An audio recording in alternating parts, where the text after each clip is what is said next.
Ce programme est financé par les amis et partenaires du ministère de Joyce Meyer. Et beaucoup de gens pensent qu'ils n'ont pas besoin de Dieu. Et c'est si triste pour moi, parce que Dieu est si merveilleux. Il est si absolument, totalement étonnant et merveilleux. Je ne comprends pas pourquoi quiconque ne voudrait pas de relation avec un Dieu aussi bon que lui.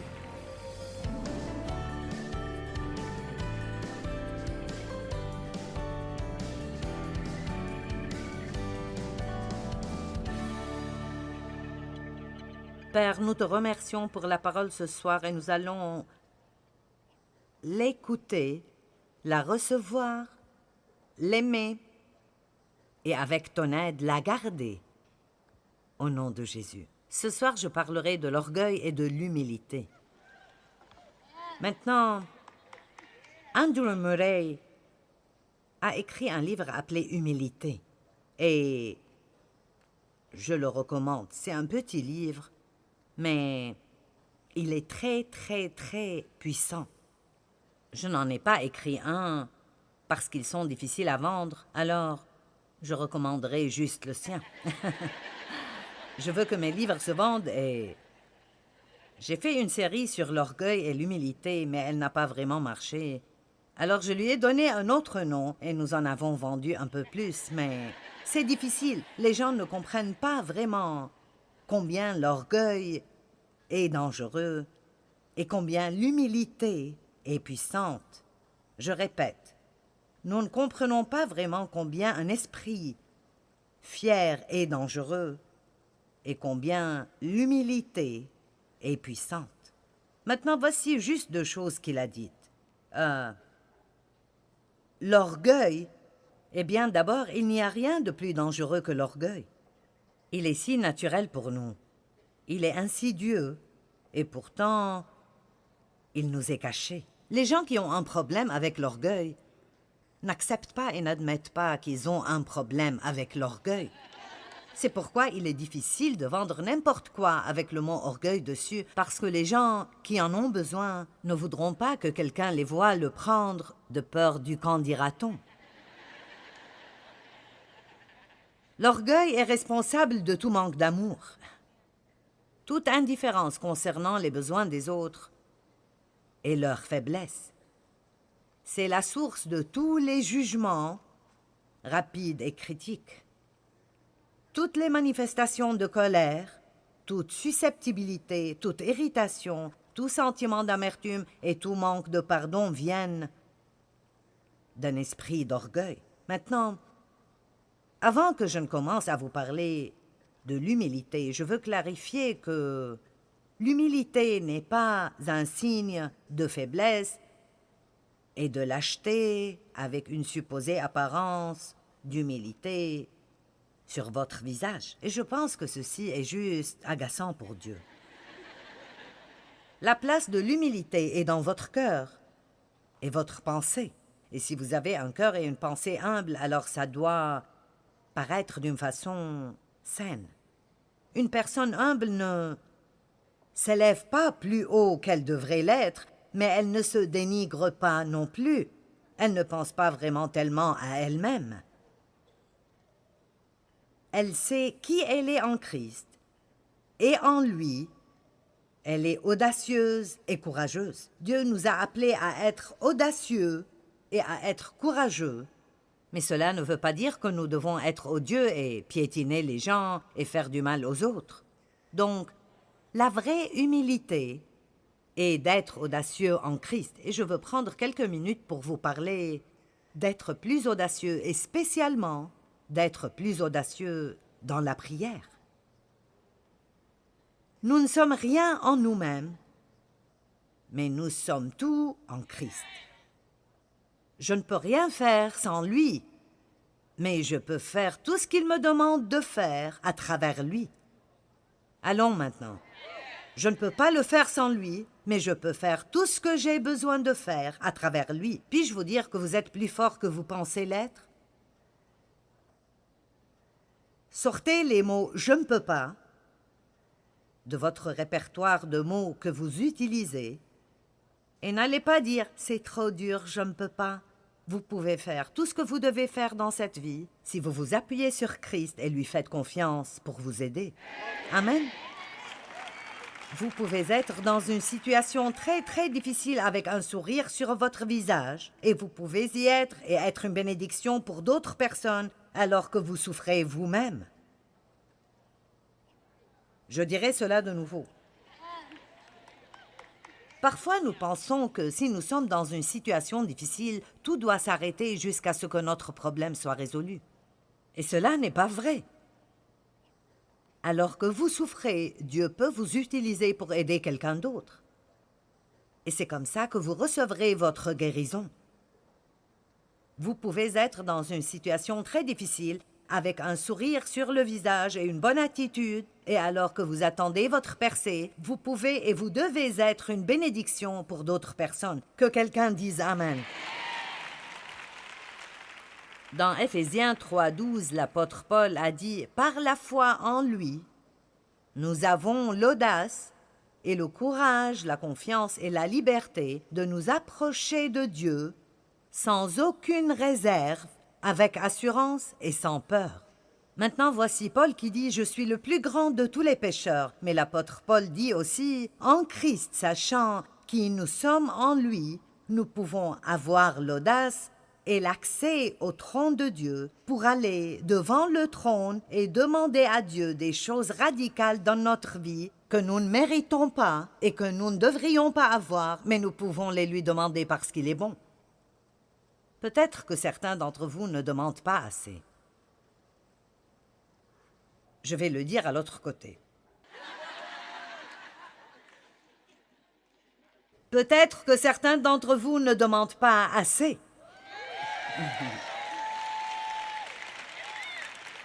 Vous savez, il y a plusieurs années, j'ai eu cette envie un jour et je crois que c'était du Saint-Esprit. Amen. Ne les rejetez pas. Si c'est une envie charnelle, rejetez-la. Mais si ça vient du Saint-Esprit, acceptez-la. Et comme je priais un jour, j'ai eu cette envie de prier pour que Dieu me laisse enseigner la parole à tout être humain sur la planète. Maintenant, attendez. Ma pensée a dit « Ceci est fou. Personne ne peut faire ça. » Et puis le diable a dit « Et qui penses-tu que tu es ?» L'ennemi ne veut pas que vous priez des prières audacieuses. Priez des choses si grandes que vous n'êtes pas même sûr si Dieu veut les exaucer. Et c'est un peu cela que j'ai ressenti ce jour-là. Dieu, je veux enseigner la parole à toute personne sur terre. Eh bien, nous ne les atteignons pas encore tous, mais il y en a beaucoup. Notre programme est traduit en 85 langues différentes maintenant. Traduit. Je n'ai aucune idée de comment Dieu le fait. C'est ce que je fais. Et il nous donne toutes ces merveilleuses personnes qui font que toutes ces autres choses arrivent et tous ces merveilleux partenaires du ministère tout autour du monde. Même d'autres sont partenaires avec nous pour que nous ayons ces traductions et pour que ces choses arrivent. C'est important pour les gens d'entendre l'Évangile dans leur propre langue. Même si l'anglais est une seconde langue pour eux, ils en ont besoin dans leur propre langue parce qu'ils peuvent mieux le recevoir. Donc nous sommes à la télé dans le Moyen-Orient, l'Afrique, l'Inde, l'Asie, la Mongolie et des endroits où je ne saurais même pas arriver. Et la parole travaille dans la vie des gens, quelle que soit leur langue ou leur culture. Tout le monde a besoin de Jésus. Donc, à travers l'Internet, à travers les satellites, à travers la télévision, à travers la radio, à travers du matériel imprimé, à travers des livres, l'Évangile est disponible pour presque la planète entière maintenant, et je ne suis pas assez sotte pour penser qu'il me regarde à moi tous les jours. Je ne suis pas si égocentrique. Laissez-moi vous dire quelque chose. Je préfère prier de grandes prières et en recevoir une partie, plutôt que de petites prières et de tout recevoir. Allez! Donc je vous défie de savoir que vous ne le méritez pas. C'est la première étape pour aller audacieusement devant Dieu. Vous savez bien que vous ne le méritez pas, mais vous le demandez quand même. Je ne le mérite pas, et je ne viens pas en mon nom, je viens au nom de Jésus. Et je sais que j'ai fait beaucoup de mal, mais tu as dit que tu me pardonnes, alors je ne perdrai pas mon temps en te parlant de mon passé. Allez, arrêtez de parler à Dieu à propos de choses qu'il a oubliées il y a longtemps. Vous n'avez pas besoin de parler à Dieu de votre passé, vous devez parler de votre futur. Comment nous commençons dans la vie n'est pas aussi important que comment nous terminons. Et j'ai eu un commencement misérable, mais je suis déterminée d'avoir une bonne fin. Maintenant, écoutez, vous n'avez pas parce que vous ne demandez pas. La pire des choses qui puissent arriver si vous demandez quelque chose que vous ne devriez pas avoir est que vous ne l'aurez pas. Amen. Je ne suggère pas de lui demander un tas de choses charnelles, mais commencez à demander à Dieu de vous utiliser. Utilise-moi, Dieu. Utilise-moi pour aider quelqu'un d'autre. Hébreux 4, 15 et 16 sont des versets merveilleux. Nous avons un grand prêtre. Nous n'avons pas un grand prêtre qui serait incapable de comprendre, de sympathiser et de compatir à nos faiblesses et nos défauts et nos infirmités et les assauts de la tentation. Au contraire, il a été tenté en tout point comme nous le sommes, mais sans commettre de péché. Quel que soit ce par quoi vous passez, quelle que soit votre tentation, Jésus comprend parfaitement, parce que lui aussi a été tenté, mais il n'a pas péché. N'est-ce pas merveilleux? Combien d'entre vous et les femmes sont comme ça spécialement? Vous voulez juste sentir que quelqu'un vous comprend, qu'il vous comprenne. J'ai finalement dit à Dave, même si tu ne comprends pas, mens-moi et dis-moi que tu comprends. Et alors maintenant, l'une de ses choses préférées est « je comprends ». Et j'agis comme si c'était vrai et ça me rend heureuse. Amen. Mais Jésus comprend. Et j'aime cela à son propos, que quoi que je traverse dans mes journées les plus bizarres, il comprend. Il vous comprend. Amen. Le verset 16 dit « Approchons-nous donc avec confiance, sans peur, avec une pleine assurance du trône de grâce, du trône de la faveur imméritée de Dieu envers nous. Là, Dieu nous accordera sa bonté contre nos échecs et nous donnera sa grâce pour que nous soyons secourus au bon moment, de l'aide appropriée au meilleur moment, venant juste quand nous en avons besoin. Quand vous ne vous comportez pas bien, ne vous éloignez pas de Jésus. Courez vers lui. Vous ne pouvez pas vous cacher de Dieu. Et croyez-le ou non, il est très bon quand il s'agit d'aider ceux qui ne le méritent pas. Mais vous n'avez pas parce que vous ne demandez pas. Commencez à demander. Apprenez comment prier. Pas juste pour vous-même, mais pour d'autres personnes aussi. Les justes sont hardis comme des lions. J'aime cela. Maintenant, l'orgueil est extrêmement dangereux. Et il est défini comme étant hautain, étant élevé, comme céder à l'estime de soi ou à la confiance en soi et à la gloire de l'accomplissement de soi. J'espère que vous avez remarqué combien de fois le mot « soi » est utilisé dans cette définition. Soi, soi, soi, soi, soi. La Bible dit que si nous voulons suivre Christ, nous devons prendre notre croix et le suivre, nous oublier. C'est là la croix que nous devons porter, c'est de nous sortir de nos pensées. Ayez la pensée de Christ et laissez-le couler à travers vous. Nous mourrons à nous-mêmes et nous vivons pour lui. Amen. Orgueil égale vantardise. Les personnes orgueilleuses parlent beaucoup d'elles-mêmes. Et personnellement, je ne voudrais pas avoir quelqu'un plein d'orgueil comme ami proche. Et quand je rencontre quelqu'un et tout ce dont il parle est lui-même, et il me parle de tous ses accomplissements et tout ce qu'il fait, et c'est lui, tout le temps, je dis juste, vraiment? Ce n'est juste pas vraiment ce dont je veux parler tout le temps. La vantardise est définie comme étant de la fanfaronnade. C'est ce que c'est, la pratique de la fanfaronnade. Prétendre que vous êtes quelque chose que vous n'êtes pas. La vantardise est juste stupide parce que tout le bien que nous sommes capables de faire, c'est uniquement parce que Christ le fait à travers nous. Amen.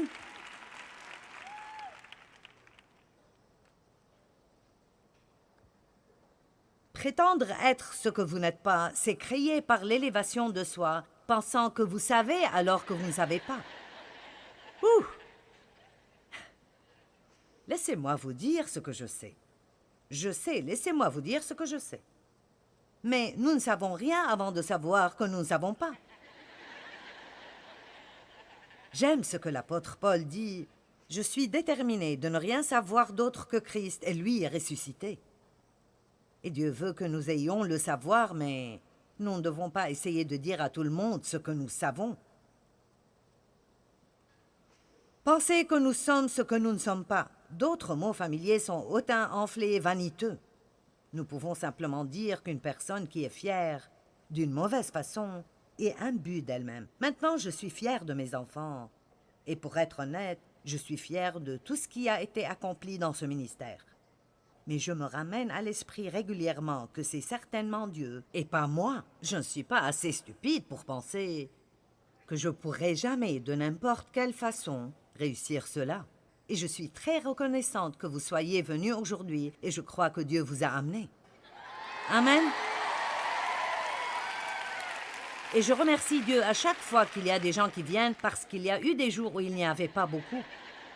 Et laissez-moi vous dire, ces jours sont bons pour nous tous. C'est bon pour nous de passer par des années dures et de ne pas avoir ce que nous voulons parce que ça nous aide à apprécier ce que nous avons quand Dieu ouvre les portes du ciel et commence à envoyer ses bénédictions. Le péché que Satan a commis est le péché de l'orgueil. Il était à l'origine un ange de louange. Son corps était fait d'instruments de musique. Et il était une créature merveilleuse et étonnante et belle. Mais dans Ésaïe 14, le verset 12, il nous rappelle de la chute de Satan.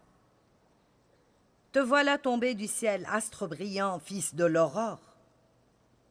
Tu es abattu à terre, toi, le vainqueur des nations, ô roi satanique et blasphémateur de Babylone. Tu disais en ton cœur, je veux que vous remarquiez combien de fois le terme « je » est écrit. « Je monterai au ciel, j'élèverai mon trône au-dessus des étoiles de Dieu, je m'assiérai sur la montagne de l'assemblée à l'extrémité du nord.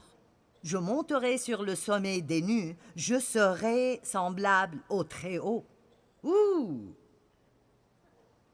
Oh! Et voici la réponse de Dieu, tu seras précipité dans le séjour des morts. Donc, quand nous nous élevons nous-mêmes, Dieu est très capable de nous abaisser. Il nous invite à être humbles sous sa main puissante. Mais si nous ne le faisons pas, il le fera pour nous. Et ceci est l'une des choses les plus douloureuses que nous pouvons traverser émotionnellement.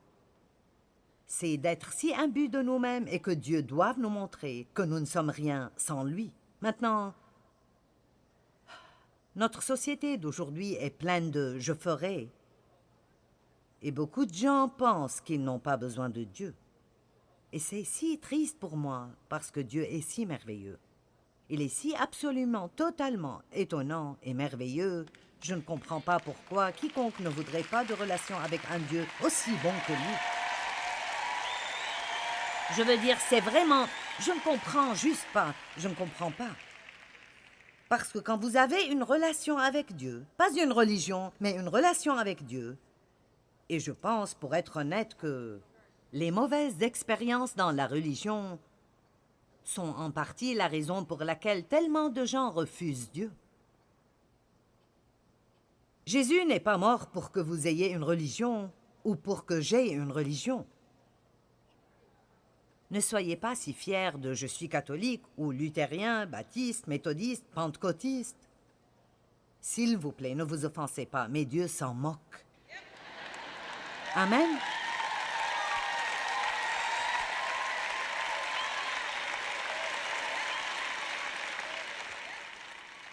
Est-ce que vous croyez en Jésus, qu'il est mort pour vos péchés?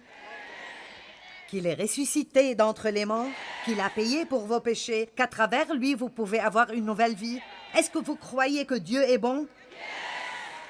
Je pense que beaucoup de gens dans le monde ne croient pas cela. Et l'essentiel est que... J'ai lu cela quelque part. Je me demande combien de gens qui disent qu'ils sont athées, s'ils pensaient qu'ils pouvaient continuer de faire ce qu'ils font et avoir une relation avec Dieu et la promesse d'aller au ciel, je me demande combien deviendraient croyants.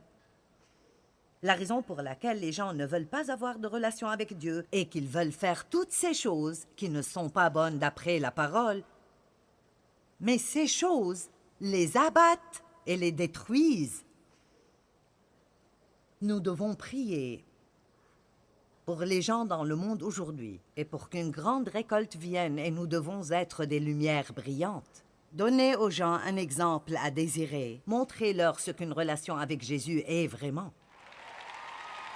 Amen.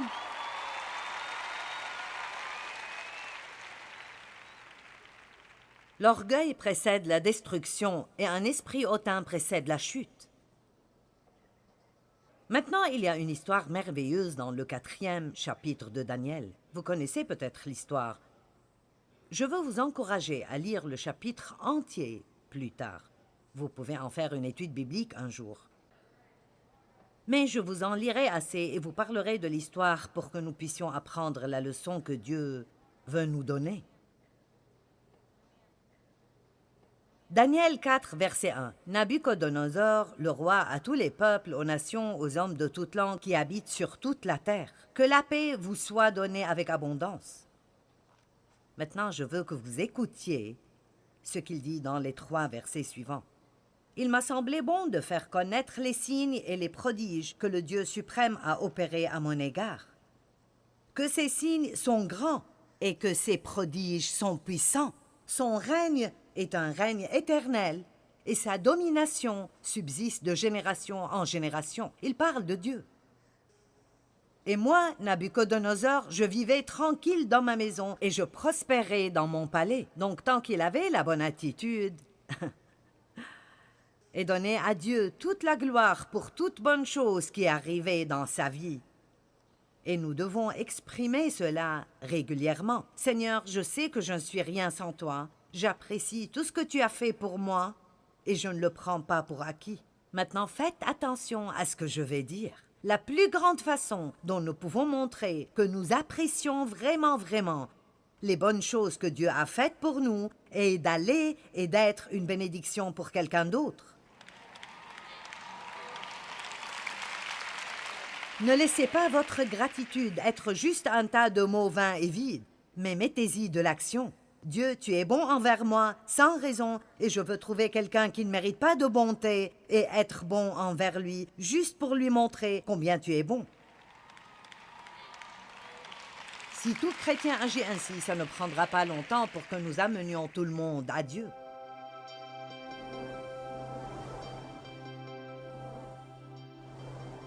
Laissez-moi vous demander, est-ce que quelqu'un vous a fait du mal et vous portez toujours de la rancune? Vous savez, tout ce que nous devons faire est de nous humilier et de dire « Dieu, je veux pardonner, même si je ne le ressens pas et même s'il ne le mérite pas, je veux t'obéir à toi. » Vous savez, c'est l'orgueil qui fait que nous regardons toujours ce que d'autres personnes nous font sans réaliser que parfois nous blessons d'autres personnes aussi. Et nous sommes si reconnaissants que Dieu nous pardonne, alors faisons la même chose pour d'autres. Vous savez, je crois que le fruit de l'Esprit est extrêmement important.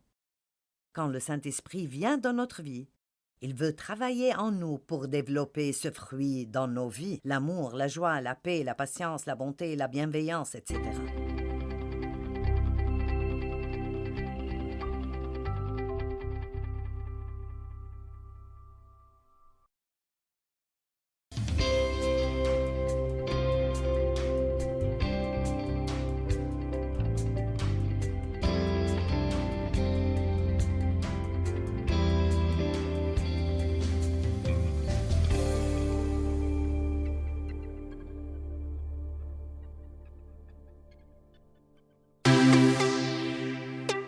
Thank you.